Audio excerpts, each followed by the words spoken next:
మానవ జన్మ అనేటువంటిది చాలా శ్రేష్టమైనటువంటిది అనే విషయం మనందరికీ తెలుసు. ఎందుకంటే 83,99,999 జన్మల్లో మనం ఏమి చేయలేము. ఆ జన్మల్లో ఒక మానవ జన్మలో చేసినటువంటి కర్మఫలాలు అనుభవించడం కోసమే మిగతా 83,99,999 జన్మలు ఉన్నాయి అని మరి పెద్దలు చెప్తూ ఉన్నారు. అంటే మానవ జన్మలో చేసినటువంటి కర్మఫలాలు అనుభవించడం కోసం మిగతా జన్మలు ఎత్తుతారు అని. అట్లా అంటే ఆయా జన్మల్లో కర్మఫలాలు అనుభవించటమే కానీ మళ్ళీ ప్రత్యేకించి కర్మఫలాన్ని చేసుకునేటువంటి ఆ జన్మల్లో ఉండదు, అక్కడేమి ఉండదు. అట్లా మరి ఇప్పుడు మానవ జన్మకు రావటమే మంచిది అన్నారు, శ్రేష్టం అన్నారు. అందులోది వివేకంతో కూడి ఉన్నటువంటి వివేకం అతి దుర్లభం అన్నారు. అంటే ఒక జ్ఞానం కలిగి ఉన్నటువంటి ఒక మనిషిగా జన్మించటం చాలా శ్రేష్టం. అంటే ఎలాంటి జ్ఞానం అంటే ఏది మంచి ఏది చెడు, ఏది సత్యము ఏది అసత్యము, ఏది ధర్మము ఏది అధర్మము, ఏది శాశ్వతము ఏది అశాశ్వతం అనేటువంటి ఒక వివేకం. అంటే ఏది మంచి ఏంటి చెడేంటి, ఏది నశించేది ఏది నశించింది అనేటువంటి ఒక వివేకం ఎవరికైతే ఉంటుందో ఆ వివేకం ఉన్నటువంటి వాడు నశించేదాన్ని విడిచిపెట్టి నాశరహితమైనటువంటిది ఏదైతే ఉన్నదో దాన్ని పొందేటువంటి ప్రయత్నం చేస్తాడు. అయితే పుట్టినప్పటి నుంచి కూడా ప్రతి మనిషి అన్వేషిస్తూనే ఉంటాడు. కాకపోతే ఇప్పటి కాలంలో అంత సమయం ఉండలేదు మనుషులకి. పూర్వకాలంలో సమయం ఎక్కువ ఉండేటువంటిది, కొంచెం ఆలోచించే సమయమైనా ఉండేది. ఇప్పుడు అసలు టిఫిన్ చేయడానికి టైం ఉంటల్లా, అలా భోజనం చేయడానికి టైం ఉంటల్లా, కనీసం పడుకోవడానికి కూడా టైం ఉంటలేదు. ఎక్కువ ఫోను టీవీ ఎక్కువ మనిషి యొక్క విలువైనటువంటి సమయాన్ని హరించి వేస్తున్నాయి అన్నమాట. ఎందుకంటే ఫోన్ పట్టుకుంటే గంట, మళ్ళీ పెట్టేసేదాకా అట్లా వాట్సాప్ ఓపెన్ చేసినా యూట్యూబ్ ఓపెన్ చేసినా కానీ గంట టైం అవుతుంది. అదే రిమోట్ పట్టుకొని టీవీ ఆన్ చేస్తే దానికి కూడా టైం పట్టేటువంటి అవకాశం చాలా మందికి ఉందండి. చాలా మంది యొక్క జీవితాలు ఇప్పటి కాలంలో సరిగ్గా వినియోగింపబడలేకపోవటానికి మూల కారణం ఈ మీడియా అన్నమాట. ఈ ఫోన్లు కానీ టీవీలు కానీ. ఇక పుస్తకాలు చదివే రోజులు చాలా ఎప్పుడో పోయినాయి. ఇప్పుడు పుస్తకాలు కూడా చదివే అంత తీరిక ఓపిక లేదనమాట. యూట్యూబ్లో కానీ ఎక్కడైనా పెట్టుకొని ఏదైనా మహాత్ముడు చెప్పేది వింటున్నారు, అట్లయినా వినియోగించుకునేటువంటి ప్రయత్నం చేస్తున్నారు. అట్లా అయితే ఇప్పుడు మనమందరం ఒక గురువుని ఆశ్రయించడం అదే ఈ జన్మలో మనం చేసుకున్నటువంటి అదృష్టం. ఈ జన్మలో మనం చేసుకున్నటువంటి అదృష్టం ఏదైనా ఉన్నదా అంటే మనం ఒక మంచి గురువును సెలెక్ట్ చేసుకొని ఒక మంచి పరిపూర్ణ గురువును ఆశ్రయించడం అనేటువంటిది మన అదృష్టంగా మనం భావించవచ్చు. ఎందుకంటే మిగతా యొక్క జన్మలు మన చుట్టూ ఉన్నటువంటి మన బంధువుల్ని కానీ మిత్రుల్ని కానీ వాళ్ళందరూ మన చుట్టూ ఇంటి చుట్టూ ఉన్నటువంటి మన ఎవరైతే ఉంటారో నైబర్స్ వాళ్ళందరినీ మనం పరిశీలించినప్పుడు మనమే చాలా బెటర్ అని ఒకసారి మనం మనమే ఎప్రిషియేట్ చేసుకునేటువంటి పరిస్థితి ఉంటుంది. ఎందుకంటే వాళ్ళకంటే నేను బెటర్. ఎందుకంటే నా జీవితానికి ఒక లక్ష్యం ఏంటో తెలుసుకోగలిగా. ఒక గురువును ఆశ్రయించడం ద్వారా ఆ గురువు ఏం చేశారంటే మన జీవిత లక్ష్యాన్ని తెలియజేశారు. అంటే ఈ జీవితం కంక్లూడ్ అయ్యే లోపల, అంటే ఈ జీవితాన్ని ఈ శరీరాన్ని విడిచిపెట్టేలోగా మన లక్ష్యం ఏమిటి, మనం ఎలాంటి జ్ఞానాన్ని సంపాదించుకోవాలి, దేన్ని విడిచిపెట్టాలి, ఎలా జీవించాలి అనేటువంటి ఒక ప్రణాళిక ఏర్పాటు చేసుకోవడం జరిగింది. అదే ఆ గురుమూర్తి మనకు లభించకపోతే మనకు ఆ ప్లాన్ ఉండేది కాదు, ఆ ప్రణాళిక ఉండేది కాదు. ఇక ఎంతసేపు ఆ ప్లానింగ్ లేదనుకోండి, ఎంతసేపు డబ్బు సంపాదించడం, వండుకోవడం, తినటం, పండుకోవటం, ఇక ఇదే దీనికోసమే డబ్బే మెయిన్ అన్నమాట. ఎందుకంటే వెనకటి రోజుల్లో కూడా ఉండేదేమో కానీ ఇంత ఆర్థిక పరమైనటువంటి వ్యవహారాల కోసం అంటే ధనం కోసం ఇంత ఆరాటపడేవాళ్ళు కాదు. వెనకటి రోజుల్లో ప్రేమ కూడా కనపడేది. ఇప్పుడు ప్రేమతో కూడినటువంటి రిలేషన్స్ మనకి కనపడలేదండి. ఓన్లీ మనీ రిలేటెడ్ అనమాట. మనీ మైండెడ్ గానే ఎక్కువ కనిపిస్తుంది అనమాట. ధనవంతులకు మాత్రమే ఆదరణ లభిస్తుంది అనమాట. అంతే తప్ప ప్రేమ, ఆప్యాయత, మంచి ఇలాంటి వాటికి ఇప్పటి కాలంలో తగ్గిపోతుంది అనమాట. మనలాంటి వాళ్ళం ఇంత జ్ఞానం తెలుసుకున్నాం కాబట్టి మన యొక్క ప్రవర్తన ద్వారా కొంతమందిలోనైనా మార్పు తీసుకొచ్చేటువంటి ప్రయత్నం మనం చేస్తున్నాం. మన చర్మాంకం ఏంటి అంటే మన యొక్క జీవిత లక్ష్యం ఏమిటంటే మనం ఈ శరీరాన్ని విడిచిపెట్టి వెళ్ళేటువంటి చివరి క్షణంలో ఎక్కడా కనెక్ట్ కాకూడదు, దేనికి బంధీ కాకుండా ఉండాలన్నమాట. ఈ శరీరాన్ని విడిచిపెట్టేటువంటి చివరి క్షణంలో మనకి ఏది గుర్తు రాకూడదు. అంటే లాస్ట్ మినిట్లో వెళ్ళేటువంటి క్షణంలో నాకు ఇంటి మీద ధ్యాస కానీ, ధనం మీద ధ్యాస కానీ, లేదా కొడుకు మీదనో, కోడల మీదనో, బిడ్డ మీదో, అల్లుడి మీదో, వ్యాపారం మీదో, ఉద్యోగం మీదనో, ఇలా రకరకాల విషయాల మీద మన మనసు కేంద్రీకృతమై ఉన్నప్పుడు మనం లక్ష్యాన్ని చేరుకున్నట్లు గుర్తు. అంటే ఎట్లా అంటే చివరి క్షణంలో మనం శరీరాన్ని విడిచిపెట్టేటువంటి చివరి క్షణంలో ఎలా ఉండాలంటే టేక్ ఇట్ ఈజీ లాగా ఉండాలి. టేక్ ఇట్ ఈజీ లాగా ఉండాలి. ఇప్పుడు సపోజ్ మనం మన ఇంటికాడ నుంచి ఊబర్ క్యాబ్ ఎక్కొచ్చును, ఊబరో ఓలానో క్యాబ్ ఎక్కొచ్చును. క్యాబ్ ఎక్కి వచ్చిన తర్వాత ఇక్కడ దిగేప్పుడు ఏమైనా ఫీల్ అవుతామా? అయ్యో క్యాబ్ ఓడి వెళ్ళిపోతుండో, ఇప్పుడు దాకా మంచిగా ఏసీలో తీసుకొని వచ్చిండు, కారు బాగుంది, మంచి మంచి మ్యూజిక్ పెట్టిండు, అయ్యో భలేగుందే పోతుందని మనం ఏమైనా ఫీల్ అవుతామా? వీడిపోతే ఇంకోటి వస్తారు. ఈ క్యాబ్ కాకపోతే ఇంకా క్యాబ్ వచ్చింది, ఏందాడా పోతే పోనీ దాన్నంతా పట్టించుకోం. దాన్నంతా అంటే క్యాబ్ను విడిచిపెట్టి దిగి ఎట్లయితే మనం ఇంట్లోకి వచ్చినామో అట్లాగే ఈ లోకాన్ని విడిచిపెట్టేటువంటి చివరి క్షణంలో ఈ శరీరాన్ని విడిచిపెట్టి అలా దిగాల. ఆ శరీరాన్ని విడిచిపెట్టేటువంటి చివరి క్షణంలో మనకి ఇల్లు గుర్తు రాకూడదు, డబ్బులు గుర్తు రాకూడదు, పొలం గుర్తు రాకూడదు, ప్లాట్లు గుర్తు రాకూడదు, మనవడు గుర్తు రాకూడదు, మనవరాలు గుర్తు రాకూడదు, మిరపకాయ బజ్జీలు గుర్తు రాకూడదు, బిర్యానీ గుర్తు రాకూడదు, వడ్డాణం గుర్తు రాకూడదు, నెక్లెస్ గుర్తు రాకూడదు, ఏమీ గుర్తు రాకూడదు. మనకేమీ గుర్తు రాకూడదు. ఏం గుర్తు రావాలి అంటే ఏమీ గుర్తు రాకుండా, దేని యందు కూడా బంధీ కాకుండా ఉన్న బంధాలన్నీ తెంచుకొని బంధరహిత స్థితిని ఎక్కడా బంధీ కాకుండా ఉండేటువంటి ప్రయత్నం చేయాలి.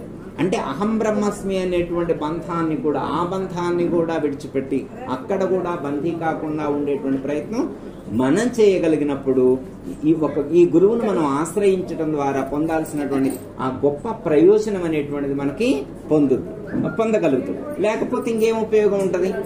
ఇప్పుడు మిగతా వాళ్ళలాగానే, మిగతా లోకంలో ఉన్నటువంటి వాళ్ళందరిలాగానే మనం కూడా జీవించినప్పుడు ఇంకా మనకు ఉపయోగం ఏముంది? ఈ గురువును చేరటం వల్ల ప్రత్యేకమైనటువంటి ఆ ప్రయోజనాన్ని ఏం పొందగలుగుతున్నాం? ఇప్పుడు అమ్మగారు ఇందాక పాట పాడారు, వాదము భేదము లేనటువంటి జ్ఞానాన్ని అందించారు గురువు గారు అని చెప్పారు. గురువు గారు ఎలాంటి జ్ఞానాన్ని అందించారు? వాదము భేదము లేనటువంటి జ్ఞానాన్ని అందించారు. మన సిద్ధాంతం ఏంటి? అహం రహిత స్థితి, అహం పదార్థ రహిత అన్నారు. అహం పదార్థ రహిత. అహం అనేటువంటి పదం ఏ అర్థాన్ని అయితే సూచిస్తుందో ఆ అర్థాన్ని రహితం చేసుకోవడం కోసం మనం గురువుని ఆశ్రయించాం. మరి అలా ఉన్నామా మనం అలా మనకు అహంకారం లేకుండా ఉందా? మరి మమకారం లేకుండా ఉందా? మరి కోపం రావట్లేదా? మరి కోరిక లోపల నుంచి పుట్టట్లేదా? ఎక్కడా బందీ కాలేదా? మనోడు గుర్తు రావట్లేదా? ఒక ఆయన బీపీ పెరిగింది, ఒక ఆయనకి బీపీ పెరిగింది. ఏంది నాయన బీపీ పెరిగిందంటే, మనవడు రాజమండ్రి వెళ్ళిండు, 3 రోజులు అవుతుంది, కల్లోకి వాడే గుర్తొస్తాడు, మనవడే గుర్తొస్తాడు. మరి రాడా మళ్ళంటే ఇక రాడంట, అక్కడే ఉంటాడంట, మనవడు ఇక అక్కడే ఉంటాడంట. అంటే మనవడితో బంధీ అయ్యావు నువ్వు, మనవడు యొక్క ప్రేమకు నువ్వు బంధీ అయ్యావు. ఆ బంధీ అయినటువంటి కారణం చేత ఇక మనవడు నీ దగ్గరకు రాడు అనే విషయం ఎప్పుడు తెలిసిందో ఈయనకి, ఎమ్మటే బీపీ పెరిగింది.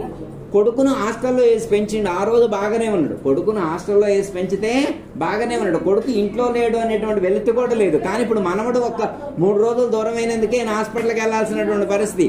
అంటే ఎంత మమకారాన్ని పెంచుకున్నాడో చూడండి. ఈ ప్రపంచంలో మనిషిని బంధీ చేసేది, మనిషి యొక్క దుఃఖానికి కారణం మనం ఈ ప్రకృతి యందు లేకపోతే విషయాల యందు మనం ఏర్పాటు చేసుకున్నటువంటి ఏవైతే బంధాలు ఉన్నాయో అవే మనకు దుఃఖాన్ని కలిగిస్తాయి. అంటే మనం ఎంత గట్టిగా ప్రేమిస్తే అంత బంధీ అవుతాం అనమాట, అంత దుఃఖాన్ని కలిగిస్తుంది. అంటే విడిచిపెట్టడం అంత కష్టం అవుతుంది అనమాట. ఎంత గట్టిగా పట్టుకుంటే విడిచిపెట్టడం కూడా అంతే కష్టం అవుతుంది. అంటే టేక్ ఇట్ ఈజీగా పట్టుకోవాలా. టేక్ ఇట్ ఈజీలా ఎలా పట్టుకోవాలా? ఇప్పుడు సపోజ్ ఉదాహరణకి మనం వీరింటికి వచ్చాం, శ్రీదేవి గారింటికి వచ్చాం, వాటర్ బాటిల్ ఇచ్చారనుకోమ్మా, లేకపోతే అక్కడ స్టీల్ లోటా ఉంది, దాంతో మంచినీళ్ళు ఇచ్చారనుకోమ్మా, మంచినీళ్ళు తీసుకొని తాగుతాం అనుకో, లోటా విడిచిపెడతా వెళ్ళమా? దాంతో ఎంతసేపు ఉంటుంది మన అటాచ్మెంట్? మంచినీళ్ళు తాగేంత వరకు వీళ్ళ ఇంట్లో ఉండే, కావాలంటే ఇంకో ఏమీ గ్లాసులు అందుబాటులో లేవని చెప్పి ఆ లోటా ఇక్కడ పెట్టుకొని ఉండేంతసేపు ఉంటుంది బంధం. వెళ్ళేప్పుడు అయ్యో నేను లోటా విడిచిపెట్టి వెళ్తాననే ఫీలింగ్ ఏమైనా అనుకుంటుందా? ఉండదు. ఎందుకంటే దాని మీద మనం అంత అటాచ్మెంట్ పెట్టుకోలేదు. అదే మన ఇంట్లో సిల్వర్ది ఉంది, వెండిది అది ఉందన్నమాట, చెంబు, వెండి చెంబు ఉందనుకోమ్మ, వెండి చెంబు ఏంది అలాగే ఉంటుంది. శ్రీదేవి గారింట్లో ఉన్నటువంటి స్టీల్ చెంబు విడిచిపెట్టిన తేలిగ్గా మరి ఇంటికాడ ఉన్నటువంటి వెండి చెంబు విడిచిపెట్టగలుగుతామా? అంతా ఇక్కడే విడిచిపెట్టి వెళ్లేదని మనకు తెలుసు. అంతా ఇక్కడే విడిచిపెట్టే వెళ్లేది అని తెలుసు. ఎవరికి తెలియదమ్మా? అందరికీ తెలుసు. గురువులకే కాదు, భక్తులకి, శిష్యులకి, అందరికీ తెలుసు. అందరికీ తెలుసు ఏది వెంట తీసుకువెళ్లేది లేదు, అన్ని ఎక్కడ విడిచిపెట్టాయి అని తెలుసు. కానీ ఒక చిన్న లోపం జరిగినా కానీ ఏదైనా మిస్ అయితే మామూలుగా ఉండదన్నమాట. సపోజ్ 100 కోట్లకు అధిపతి ఆయన, 100 కోట్లకు అధిపతి. 100 కోట్లకు కాకపోతే మరి వెండి చెంబు కదా, ఇందాక చెప్పుకున్నా, వెండి చెంబు ఇంట్లో పని చేసేవాళ్ళు ఎత్తపోయారు. వాళ్ళు పని చేసేవాళ్ళు ఎట్లా ఎవరు ఎత్తపోయారో తెలియదు కానీ మిస్ అయింది, కనబట్టలేదు. చెంబు మిస్ అయింది, కనబట్టలేదు. వాళ్ళ ఇంట్లో పూజ అనమాట. ఆ పూజ సందర్భంగా వెండి చెంబు తీసుకొని కలశం పెట్టడానికి తీస్తారమ్మని చెప్పారు. చెబితే వెండి చెంబు కనబట్టలేదని చెప్పారు, వెండి చెంబు కనిపించట్లేదని చెప్పారు. ఇక వెండి చెంబు కనిపించట్లేదని చెప్పి ఇక ఆ రోజు ఆయన పూజ చేసేప్పుడు కొంచెం కూడా ప్రశాంతత లేదు. ఒక్కటే టెన్షన్, ఒక్కటే ఆందోళన, ఒక్కటే ఆరాటం. చెంబు పోయిందో, దేవుడు గుర్తు రావట్లా, గురువు గారు గుర్తు రావట్లా, గురువు గారు చెప్పే మంత్రం గుర్తు రావట్లా, ఏం గుర్తు రావట్లా. ఏం గుర్తొస్తుంది ఆయనకి? చెంబే గుర్తొస్తుంది. చెంబుకు పూజ చేసినట్లే, ఆయన గురువుకు పూజ చేయడంలా చెంబుకు పూజ చేసినట్లే ఉంది. చెంబే చెంబే చెంబే. ఇక అయిపోయింది, ఇక పూజ అయిపోయింది. పూజ అయిపోయింది, చుట్టాలు వస్తారుగా, చెంబు పోయింది అయ్యా. బాబాయ్ అప్పుడు మీరు వచ్చినప్పుడు నేను చూపెట్టాను చెంబు, అది పోయింది, కనపట్టలే. ఇప్పుడు ఆ చెంబు లేకుండా ఇగో రాగి చెంబు పెట్టి పూజ చేయాల్సి వచ్చింది, ఆ చెంబు పోయింది. మామయ్య ఇట్రా, చెంబు పోయింది, కనపడ. అంటే చుట్టాలతో కూడా అదే షేర్ చేసుకుంటున్నారు. లోపల అంత బలంగా పెంచుకున్నాడు చెంబు గుర్తు. లోపల చెంబు ఎంత బలంగా ఉందంటే అది విడిచిపెట్టలేనంత బలంగా మమకారాన్ని పెంచుకొనుడు. చెంబు మిస్ అయితే తట్టుకోలేకపోతుండు, ఇరిటేషన్ వచ్చేస్తుంది అనమాట. అన్నం తింటలేదు, పడుకుంటే నిద్ర పట్టలేదు, చెంబే స్క్రోల్ అవుతుంది అనమాట నిద్రలో కూడా. చూడండి అమ్మ, 100 కోట్ల ఆస్తిని సంపాదించాడు. 100 కోట్ల ఆస్తి ఇక్కడ విడిచిపెట్టలేదే. కొడుకులు, కోడళ్ళు, మనవరాలు వాళ్ళు ఎంజాయ్ చేయటమే. ఈ చెంబు ఈయనకి 70 వచ్చినాయిగా. ఇప్పుడు ఆ చెంబు లేకపోతే ఈయనకి వెళ్ళదా? ఇప్పుడు చెంబు మిస్ అయితే ఎవరికి ప్రాబ్లం? కొడుకు ప్రాబ్లం. అది కొడుకుది కదా, కొడుకు కదా విడిచిపెట్టింది. మరి కొడుకు ఫీల్ అవ్వాలి, వాడి హ్యాపీగా. వాడు పోతే పోయిందిరే నాన్న, ఇంకో 2 చెంబులు కొందాం, దానికి ఏముంది, దానికోసం నువ్వే నిద్ర పట్టట్లేదురా, నిద్ర పట్టట్లేదు. 100 కోట్ల ఆస్తి ఉండి ఫీల్ అవ్వాల్సిన కొడుకు హ్యాపీగా ఉన్నాడు. అదేంటంటే కష్టపడి సంపాదించిందిరా, నీకేం తెలుసురా కష్టం విలువ అంటుంది. నీకేముంది తేరగా వచ్చి ఇప్పుడు కూర్చోను, నేను కష్టపడితే వచ్చి నువ్వు అని, కష్టం విలువ నీకేం తెలుసు అని చెప్పి మళ్ళీ పైపెచ్చి పిల్లగాడిని పోని. ఓకే, కష్టపడ్డాడు, పారేసుకోమని ఏ గురువు చెప్పడు. అయ్యా నువ్వు కష్టం అంతా విడిచిపెట్టేదే కాబట్టి మీరంతా కూడా ఉన్నదంతా పారేసి వస్తేనే మేము పరిపూర్ణం చదువుతాం, జ్ఞానం చదువుతాం అని అంటారా? పారేసుకోమని చెప్పేటువంటిది కాదుగా వేదాంతం. ఏమని చెప్తారు? ఇది విడిచిపెట్టబడేటువంటిది అనే జ్ఞానంతో జీవించు. ఎలా జీవించాలా? ఇదంతా విడిచిపెట్టబడేటువంటిది అనే జ్ఞానంతో జీవించు. మరి వెళ్ళేప్పుడు ఎలా వెళ్ళాలా? చెంబు గుర్తుకురా. నువ్వు జీవించి ఉన్నప్పుడే చెంబును విడిచిపెట్టలేక వెళ్లే రోజున ఇదంతా విడిచిపెట్టి వెళ్ళేప్పుడు ఇంకెంత ఫీలింగ్ అర్థమైందమ్మా? ఒక చెంబు విషయంలోనే ఇలా అయితే, ఒక ఫ్లాస్కో విషయంలోనే ఇలా అయితే, ఒక చిన్న బ్రాస్లెట్ విషయంలోనే ఇలా అయితే, రేపు 100 కోట్ల ఆస్తిని విడిచిపెట్టి, ఇంత పెద్ద సామ్రాజ్యాన్ని విడిచిపెట్టి నువ్వు వెళ్లాల్సినటువంటి పరిస్థితి వస్తే నువ్వు ఇంకెంత నింపాదిగా ఉంటావు? ఇట్లా ఉంటావా? ప్రశాంతంగా ఉంటావా? అప్పుడు నీ గురువు గారు చెప్పింది గుర్తొస్తాయా? డబ్బులు గుర్తొస్తాయా? అంటే మనం ఒక గురువుని ఆశ్రయించినప్పుడు ఇది నశించేదే అనేటువంటి భావనతో జీవించగలగాలి. ఈ శరీరం అనేటువంటిది డిస్పోజబుల్ గ్లాస్ లాంటిది అన్నారు. సింగిల్ యూజ్, ఒక్కసారికే వినియోగించడం. అర్థమైందమ్మా? ఇప్పుడు డిస్పోజబుల్ టీ తాగినాం అనుకో, మా టీ గ్లాసు మళ్ళీ కడిగి తాగుతాం. ఇప్పుడు వెనకటి రోజుల్లో అంటే స్టీల్ గ్లాసులు, గాజు గ్లాసులు కాబట్టి కడిగి మళ్ళీ తాగేవాడు. ఇప్పుడు వచ్చే పేపర్ గ్లాస్ కానీ, ప్లాస్టిక్ వాటర్ గ్లాస్ అయినా కానీ ఒక్కసారి యూజ్ అండ్ త్రో. అలాగే బఫ్లేట్ ఉంటాయి కమ్మా, ప్లేట్లు కూడా యూజ్ అండ్ త్రో, ఒక్కసారి వాడితే పారేయడమే. అలాగే ఈ శరీరం కూడా యూజ్ అండ్ త్రో, ఒక్కసారే వాడేది. ఒక్కసారి వాడితే రెండో జన్మ మళ్ళీ రెండోసారి వాడడానికి ఇది పనికిరాదు. బట్ యూజ్ అండ్ త్రో అని తెలిసి కూడా, అంటే డిస్పోజబుల్ లాంటిది అని తెలిసి కూడా మరి దాని యందు వ్యామోహం. డిస్పోజబుల్ అని తెలుసు, ఇక్కడే విడిచిపెట్టి వెళ్ళేదని తెలుసు, కానీ మనం పెంచుకున్నటువంటి మమకారం ఏదైతే ఉన్నదో, మనకి బుర్హాన్ గారు కూడా ఒక తత్వం రాస్తారు.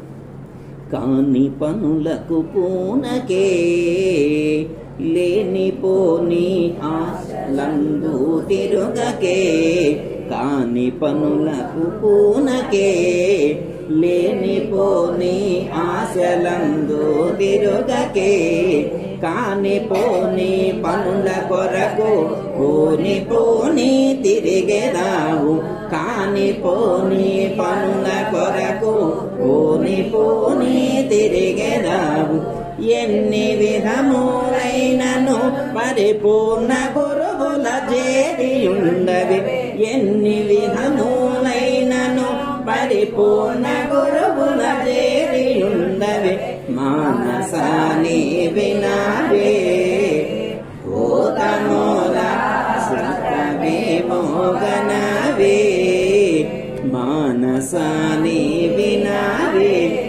మానసాని వినవే.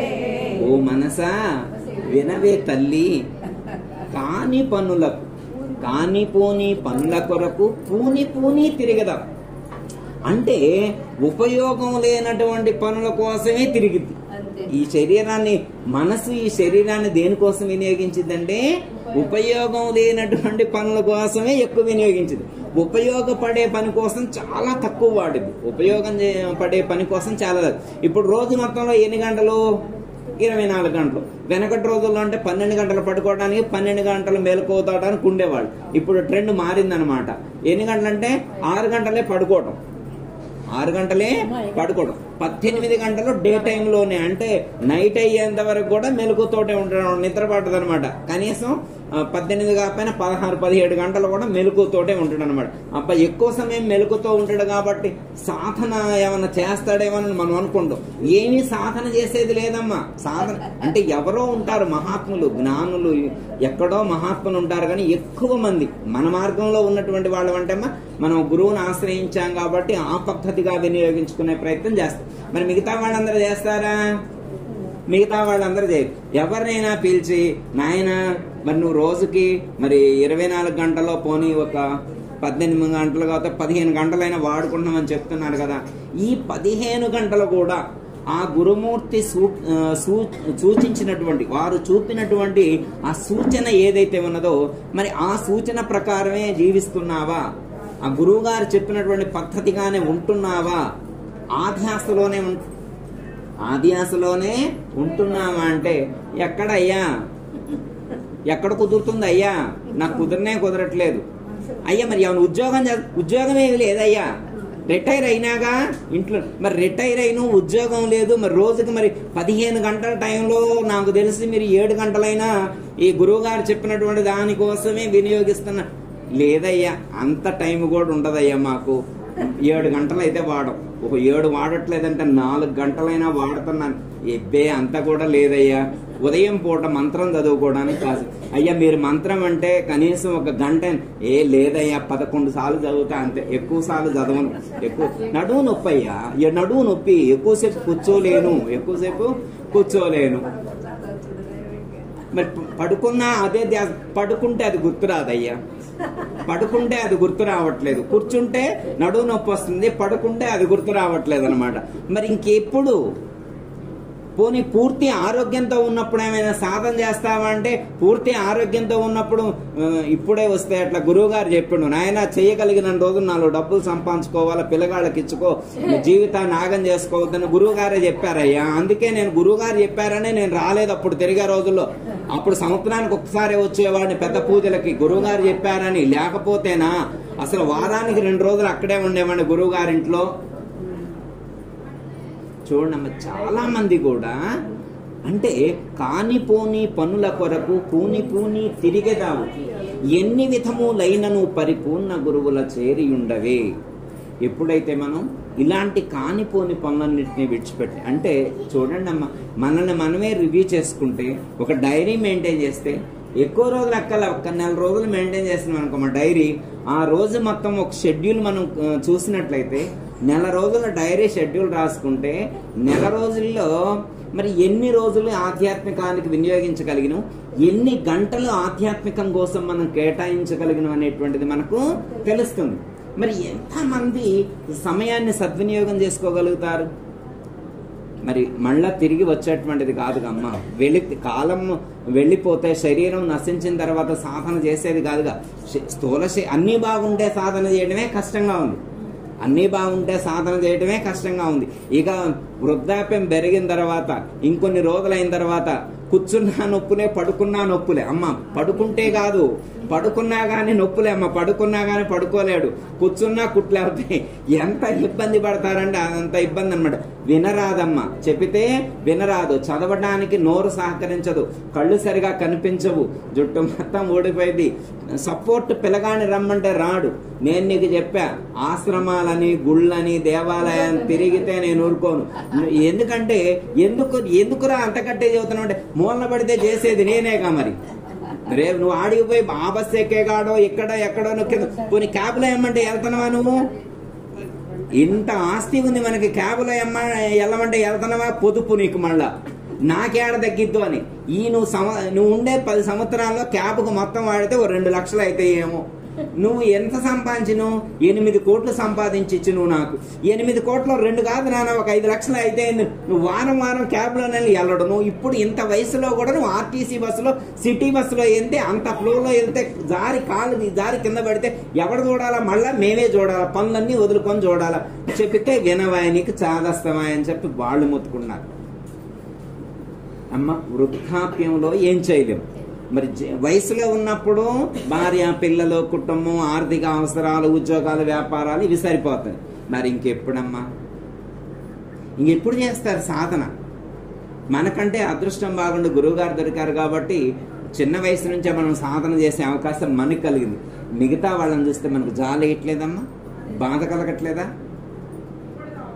కాలమెంతో కాస్టు అయినది వేస్ట్ చేయకు మానవా, కాలమెంతో కాస్టు అయినది వేస్ట్ చేయకు మానవా, మేలు కొనరా నేటికైనా రేపు మాపనబోకురా, మేలు కొనరా నేటికైనా రేపు మాపనబోకురా, మానవాయికనైన నీవు మాయ పనులను మానవా, మానుకొని గురుబోధ చేమకి జన్మలెత్తుట మానవా.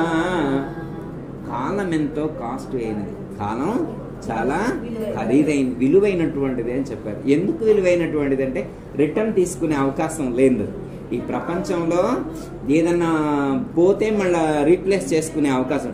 టీవీ చెడిపోయింది అనుకోమ్మా, ఇంకో రీప్లేస్ చేసుకోవచ్చు. ఫ్రిడ్జ్ చెడిపోయింది అనుకో, రీప్లేస్ చేసుకోవచ్చు. ఫోన్ చెడిపోతే ఏదైనా మిస్ అయితే రీప్లేస్ చేసుకునే ఛాన్స్ ఉంది, ఏదైనా మిస్ అయితే రీప్లేస్ చేసుకునే ఛాన్స్ ఉంటుంది. కానీ ఈ శరీరం ఆరోగ్యాన్ని కోల్పోయినప్పటికీ కూడా, ఈ శరీరానికి వయసు పెరిగినా కానీ రీప్లేస్ చేసుకోవడం సాధ్యమయ్యేటువంటిది కదా. మళ్ళీ మనం రీప్లేస్ చేసుకోలేం. ఒకవేళ రీప్లేస్ చేసుకుంటే, ఒకవేళ మనకి ఛాన్స్ లేదు, శరీరానికి రీప్లేస్ లేదనుకున్నాం, ఒకవేళ శరీరానికి రీప్లేస్ చేసుకుంటే మరి సక్సెస్ అవ్వగలడా? సక్సెస్ అవ్వగలడా అంటే మనం విన్నది ఒకసారి చెప్పి గుర్తు చేసి కంక్లూడ్ చేద్దామమ్మా. మనకి యయాతి మహారాజు గురించి చెప్తారమ్మా. యయాతి మహారాజుకి 100 years అనుభవించడం పూర్తయిపోయింది. అనుభవించడం పూర్తయిపోయిన తర్వాత యయాతి మహారాజు గారు ఏమనంటే, అయ్యా నాకు ఇంకా చాలా కాలం బ్రతకాలనుంది, ఇంకా చాన్నాళ్ళు బ్రతకాలనుంది, ఇవన్నీ అనుభవించాలని అన్నాడు. మరి అలాంటి ఛాన్స్ ఏం లేదు అన్నాడు. అప్పుడు ఋషులందరినీ పిలిచి, అయ్యా అలాంటి ఛాన్స్ ఏమైనా ఉంటే చెప్పండి, ఇంకా బతకాలనుంది, నాకు ఇప్పుడే చావాలని అనిపించట్లేదు అన్నాడు. అంటే మనకేమైనా ఉంటుందమ్మా? ఇప్పుడు ఆయనకి యయాతి మహారాజుకి అయితే పోవాలని అనిపించలేదంట. మనకుందా, ఉండాలని ఉందా లేదా? మనకేమైనా పోవాలని ఉందా? అంటే జీవన్ముక్తులు అంటే ఏంటి అర్థం? జీవన్ముక్తులు అంటే ఏంటి? జీవించి ఉన్నప్పుడే వీటన్నిటిని విడిచిపెట్టినటువంటి వాళ్ళం. జీవించి ఉన్నప్పుడే ఇవన్నీ విడిచిపెడితే ఇప్పుడు నువ్వు బతుకున్నట్ట పోయినట్ట? ఉన్నా గాని లేని వాళ్ళం, మనం ఉండి లేని వాళ్ళం. ఇప్పుడు యయాతి మహారాజు కంటే ఇంకా ఉండాలని ఉంది, మళ్ళా కాకుండా ఇంకా ఉంటే బాగా అనుకున్నాడు. అసలే అన్నారు. ఇక ఋషులు ఏమన్నారంటే, ఒక ఆప్షన్ ఒకటి ఉంది. ఈ ప్రపంచంలో ఎవరైనా నీకు వాళ్ళ ఏజ్ ఏదైనా ఉంటే ఆ ఏజ్ని మళ్ళీ నీకు రీప్లేస్ చేసే ఇచ్చేట్టుంటే దాన్ని మేము మీకు అడ్జస్ట్ చేయగలుగుతూ అంటారు. అయితే ఎవరిస్తారమ్మా? ఇప్పుడు నేనున్నా అనుకో అమ్మా, ఎవరన్నా వృద్ధుడు వచ్చి అయ్యా నాకు 10 సంవత్సరాలు దానం చేయండి మీ వయసునంటే ఎవరన్నా దానం చేయగలుగుతారా? ఎవరైనా కానీ దానం చేయగలుగుతారా మీ ప్రపంచంలో? ఎవరైనా అయ్యా నాకు కన్ను లేదు కన్ను ఇవ్వండి, హార్ట్ లేదు హార్ట్ ఇవ్వండి, కిడ్నీ లేదు కిడ్నీ ఇవ్వండి, లివర్ లేదు లివర్ ఇవ్వండి అంటే ఎవరైనా ఇచ్చేవాళ్ళు ఉంటారమ్మా? చిన్న చిన్న కనీసం ఒక కన్ను కిడ్నీ ఇవ్వమంటేనే ఇవ్వట్లేదు. అలాంటిది ఆయుష్ ఇమ్మంటే ఇస్తారమ్మా? ఆయుష్ ఎవ్వరు ఇవ్వరు. కానీ యయాతి మహారాజు గారు అదృష్టం ఏంటో కానీ వాళ్లకు మంచి పుత్రులు పుట్టారమ్మా. వాళ్ళ చిన్న అబ్బాయి 4వ అబ్బాయి నాన్నగారు నా యొక్క ఆయుష్ను మీకు ఇస్తా, మీరు ఎంజాయ్ చేయండి అన్నాడు. అప్పుడు ఋషులు వాళ్ళ 4వ అబ్బాయి యొక్క ఆయుష్ని యయాతి మహారాజుకి ట్రాన్స్ఫర్ చేస్తారు. ఇంకా యయాతి మహారాజు ఇంకొక 100 సంవత్సరాలు ఈ ప్రపంచాన్ని అనుభవించండు. ఇంకా 200 సంవత్సరాలు అనుభవించిన తర్వాత కూడా ఇంకా అనుభవించితే బాగు, అప్పుడే పోతే బాగోదని అనిపిస్తుంది ఆయనకి. అప్పుడు ఆయన చెప్తాడనమాట, ఈ ప్రపంచాన్ని 200 సంవత్సరాలు కాదు, 1000 సంవత్సరాలు కాదు, 2000 సంవత్సరాలు కాదు, ఎన్ని వేల సంవత్సరాలు అనుభవించినా గానీ మనిషికి తృప్తి అనేటువంటిది కలగదు. కాబట్టి ఎవరైనా కానీ నేను చాలా కాలం ఉండాలి అని అనుకోవడం సరైనటువంటిది కాదు. ఎందుకంటే ఈ ప్రకృతి, ఈ యొక్క మాయ ఎంత అనుభవించినా గానీ నీకు సరైనటువంటి తృప్తిని ఇవ్వదు అని మనకు యయాతి మహారాజు ద్వారా ఆజ్ఞానం అందడం అనేటువంటిది జరిగింది. అంటే ఏం చేయాలి? ఎన్నాళ్ళున్నా గానీ శరీరాన్ని విడిచిపెట్టేదే అనేటువంటిది తెలుసుకోవాలి. ఎంత అనుభవించినా గానీ తృప్తి అనేటువంటిది ఉండదు. ఎందుకంటే అమ్మా జ్ఞాని ఎలా ఉంటాడు అంటే ఏది ప్రాప్తించిన దాన్ని ప్రసాదంగా భావించి జీవించగలుగుతాడు. జ్ఞాని ఎలా జీవిస్తాడు? ప్రాప్తించిన దాన్ని ప్రసాద భావంతో జీవించగలుగుతాడు. సపోజ్ మా నాన్నగారు పాట రాశారు, ఇప్పుడు చదువుకుంటాం. జీవుడు దేవుడు మనలోనయున్న జీవుడు, కావలున్న వారికైనా కానరాకాయున్నడు. సద్ది అన్నమైతేనేమి సంకటన్నమైతేనేమి, సద్ది అన్నమైతేనేమి సంకటన్నమైతేనేమి, ఆకలున్న కడుపుతో ఆరగించేటందుకు, ఆకలు కడుపుతో ఆరగించేటందుకు జీవుడు దేవుడు మనలోనయున్న గడ్డి కావలున్న వారికైనా కానరాకాయున్నడు. గడ్డి ఎండ్లు అయితేనేమి ఘనపుటిండ్లు అయితేనేమి, గడ్డి ఎండ్లు అయితేనేమి ఘనపుటిండ్లు అయితేనేమి, నీడ క్రింద కొన్ని నాళ్ళు నిలచిపోయేటందుకు, నీడ క్రింద కొన్ని నాళ్ళు నిలచిపోయేటందుకు జీవుడు దేవుడు మనలోనయున్న జీవుడు. చూడమ్మా, సద్ది అన్నమైతే ఏంటి, సంకటన్నమైతే నిజంగా ఆకలి అయితే అంత ప్రసాదంలాగా స్వీకరించే పరిస్థితి మనకుందా అమ్మ? ఒక ఫంక్షన్ కాడికి వెళ్ళి భోజనం ఎట్లుందంటే బాగుందని ఇక్కడ చెబుతాను, ఆడికి పోయిన తర్వాత బయటికి పోయాక రోడ్డు మీద పోయాక ఉంటుంది అసలు అది పరమాన్నం లాగుందానే? అసలు అందులో పాలచుక్క కనబడుతుందా? నెయ్యి పెట్టాలండి, అసలు పరమాన్నం పెట్టాం నెయ్యి పెట్టాలని తెలీదా? ఏమి మెయింటెనెన్స్ వాళ్ళది? పులిహారలో ఒక పల్లి కనపడదా? వాళ్ళు మళ్ళా అంటే విమర్శ అన్నమాట అమ్మ, అర్థమైందమ్మా? అంటే రుచి కోసం తింటున్నారా మరి వాళ్ళు వచ్చిన వాళ్ళు? విమర్శ కోసం తిన్నారు. ఎలా తినాలా? ప్రసాద భావంతో స్వీకరించాలి అనేటువంటి తత్వం మనకు ఏర్పడిందా? ఎంత అంటే ఆ స్థితి కలిగినటువంటి వాళ్ళు ఎలా ఉంటారు? మనం నిజంగా ఆ స్థితిని కలిగి ఉన్నామా లేదా అనేటువంటిది మనం క్యాలిక్యులేట్ చేసుకొని ఇవ్వబడింది ప్రతిదీ కూడా ప్రసాదమైనటువంటి భావనతో జీవించగలగాలి. చూడండి అమ్మా, చద్దన్నమైతే అంటే సంకటనమైతే అనేటువంటి వాళ్ళు బిర్యానీ పెట్టకపోతే ఏది పెడితే పెట్టింది ప్రసాదంగా వెళ్ళాలి కదా? లేదనమాట. విమర్శతో వెళ్తారు, వాద భావనతోటి భేద భావనతోటి జీవిస్తారు. ఇంకోటి ఏంటంటే అమ్మా, వచ్చేప్పుడే లోపలే ఉంటది అనమాట తేడా. లోపల తేడా ఉన్నప్పుడు అంతా ఇక్కడ తేడానే కనబడుతుంటది. అర్థమైందమ్మా? అంటారు అమ్మా, ఇప్పుడు వాడు నిజంగా తిట్టాలని తిట్టినా కానీ మనం తిట్టేది అనుకుంటారనమాట. అదే తేడా ఉందనుకోమ్మా, నిజంగా వాడు కోడిని తిట్టినా కుక్కని తిట్టినా కానీ నన్నే తిడుతున్నారని మంచిది పెడతారు.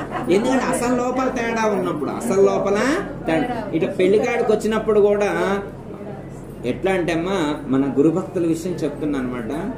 మా నాన్నగారు ఏమని చెప్పారంటే, మనం పెళ్లికి వెళ్ళినా కానీ ఫంక్షన్కి వెళ్ళినా కానీ వాళ్ళంతటా వాళ్లే వచ్చి మనం రిసీవ్ చేసుకోవాల్సిన అవసరం లేదు. మన ఆత్మీయుడి వాళ్ళ ఇంట్లో కార్యక్రమం జరుగుతుంది కాబట్టి మనం వాళ్ళకి ఇబ్బంది కలిగించకూడదు. మనమే వాళ్ళకి ఎదురెళ్ళి జైగురు చెప్పి, అక్క నేనొచ్చా, అన్న నేనొచ్చా, ఏమైనా హెల్ప్ చేయాలా చెప్పు అంటే, రండి కూర్చోండి టీ తాగుతున్నా, నాకు నువ్వేం మర్యాదలు చేయాల్సిన అవసరం లేదు, మీ బంధువులకు చేయని చెప్పాలన్నమాట. అప్పుడు మనం గురుభక్తులం అవుతాం. అప్పుడు మనమే అక్కడ వెనకుండి వాడు ఇంటికి పోతుంది, కనీసం జయగురు చెప్పాడు ఆయన, కనీసం టీ పోసిందా, మళ్ళీ ఇన్నిసార్లు రమ్మని ఫోన్లు పోతే కనీసం ఒక గారి మొక్క పెట్టలేదు, కనీసం పట్టించుకొని కూడా వాడు. ఇట్లా ఉండరు గురుభక్తులు, అయితే ఇలా ఉండరు. చుట్టాలు అలాగే ఉంటారు. చుట్టాలు చూడలేదని, గౌరవించలేదని, ఆదరణ చూపలేదని చెప్పి చుట్టాలు అనుకుంటారు. అర్థం అంటే మనం ఈ మార్గంలో రావటం వల్ల ఏమవుతుందంటే గొప్ప జ్ఞానం కలిగింది. ఈ జన్మకు అదే మనకు అదృష్టం. కాకపోతే ఏంటంటే గురువు గారు చెప్పినటువంటి జ్ఞానాన్ని పూర్తిగా మనసులో పెట్టుకొని మనం ఆచరించేటువంటి ప్రయత్నం దైనందిన జీవన విధానంలో మన యొక్క భావన అనేటువంటిది ఎదుటి వాడికి అర్థం కావాలన్నమాట. నేను ఏ భావంతో ఉన్నానో ఎదుటి వాళ్ళకి అర్థం అయ్యేట్లు ఉండాలన్నమాట. అంత గొప్పగా జీవించగలగాలన్నమాట. మన చుట్టూ ఉన్నటువంటి వాళ్ళు మనల్ని చూసి నేర్చుకునేట్లుగా ఉండాలి. అప్పుడు మనం ఈ గురువుని చేరినందుకు, ఈ సాంప్రదాయంలో చేరినందుకు ఒక అర్థం, ఒక పరమార్థం, ఒక సార్థకత అనేటువంటిది చేకూరుతుంది. కాబట్టి మనందరికీ కూడా ఆ సద్గురుమూర్తి అలాంటి జ్ఞానాన్ని ప్రసాదించి, అలాంటి శక్తిని, సామర్థ్యాన్ని ప్రసాదించి మనల్ని ఈ మార్గంలో చివరి వరకు కూడా నడిపించి, చివరి క్షణంలో లేకపోతే నిరంతరం కూడా ఆ భావంతో జీవించేట్లుగా అనుగ్రహించాలని చెప్పి, వారు ఆశీర్వదించాలని చెప్పి కోరుకుంటూ సెలవు. దయతల సద్గురు మహారాజ్ జై గురు. మరిన్ని ఆధ్యాత్మిక రహస్యాల కోసం అచల బోధ, ఆత్మబోధ, భగవద్గీత, అలాగే పండుగల్లో దాగిన అర్థాలు, అంతరార్థాల కోసం మరియు యోగము, ధ్యానము మొదలైన అనేక ఆధ్యాత్మిక తెలుగు ప్రవచనాల కోసం క్రింద ఉన్నటువంటి రెడ్ కలర్ సబ్స్క్రైబ్ బటన్ను క్లిక్ చేయండి. అలాగే ప్రక్కనే ఉన్నటువంటి గంట సింబల్ను నొక్కండి. అలాగే ఈ వీడియో మీకు నచ్చినట్లయితే లైక్ చేయండి మరియు షేర్ చేయండి.